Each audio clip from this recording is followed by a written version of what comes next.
At the dawn of the Age of Crusades, the Byzantine Empire was caught at bay, racked by military disasters and internal struggles over the succession. Seljuk invasions led to the imperial army's painful defeat at Manzikert and the loss of most of Anatolia, governed from then on by the Sultanate of Rum. Her last Italian possessions were in the hands of Norman adventurers, who then turned their greedy eyes on the Balkans.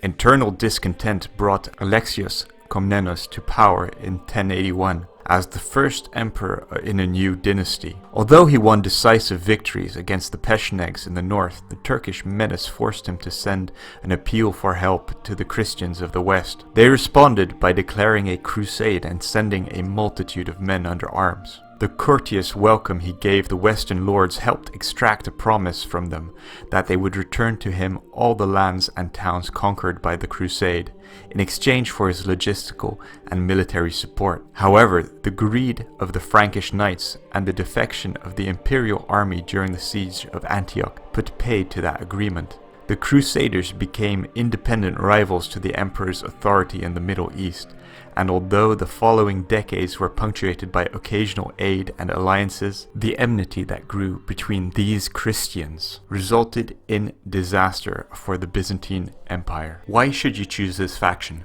The Byzantines are a very defensive faction, which requires close coordination between your units to succeed. The warband is focused on large blocks of levy with considerable shooting capabilities. The equipment that you have available to you are: your warlord and hearthguard must be mounted with no special equipment. Your warriors must be mounted with composite bows. Your levy can either have no special equipment, or bows, or crossbows. Playstyle. The special rule for this battle board is Domesticos. Place up to 3 inactive Saga dice on this ability and change them to the facing of your choice to be used for the next turn. This allows you to bide your time and make sure that you have the correct dice. However, you will need to wait 1 turn to be able to use them. There are 3 abilities which require your units to be located close together to receive the full benefit. This simulates the large blocks of drilled militia which the Byzantine army can call upon to defend its borders. In-game, this means that your warband will need to arrange itself in a compact manner, and a canny opponent can limit your effectiveness by a few well-placed terrain elements, or scenarios where you will need to spread your warband out. This battle board is focused on dealing damage with shooting.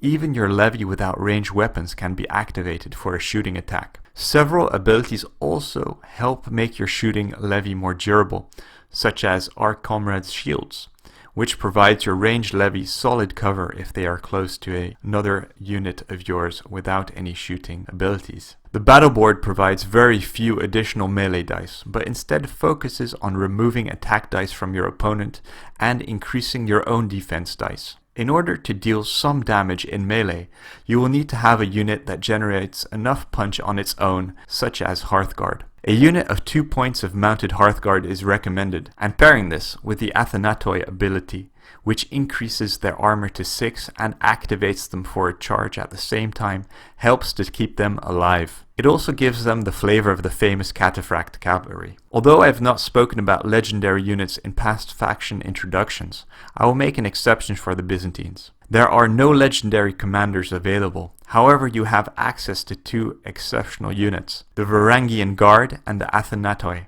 These have very powerful special rules and would make for an interesting addition to any warband. The warband composition. Levy will make up the largest part of your warband, and I would suggest 3 to 4 units with at least 1 unit of bows and 1 unit with crossbows. After that, you will need some Hearthguard in order to deliver damage in melee. If you still have a point remaining, you can either use a unit of warriors with composite bows or the mercenary Turcopoles unit, which are probably the better option.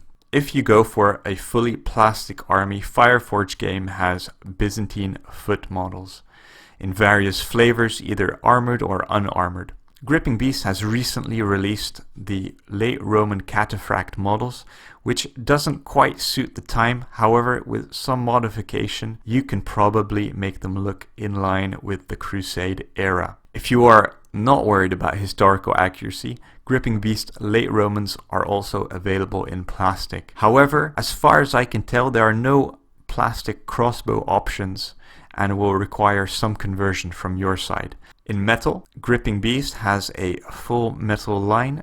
Drabant line also has some metal spearmen, however their line is somewhat limited, so you will need to mix and match if you decide to go down that route. In resin, V&V has a number of options. The Cataphracts, Spearmen, Archers and Varangian Guard. However, they're quite armored for levy, but all these models look exceptionally well detailed. In summary, what are the pros and cons of playing with a Byzantine warband? If, like me, you have bad luck with Saga dice, the Domesticus capability can drastically improve the odds of getting the dice that you need.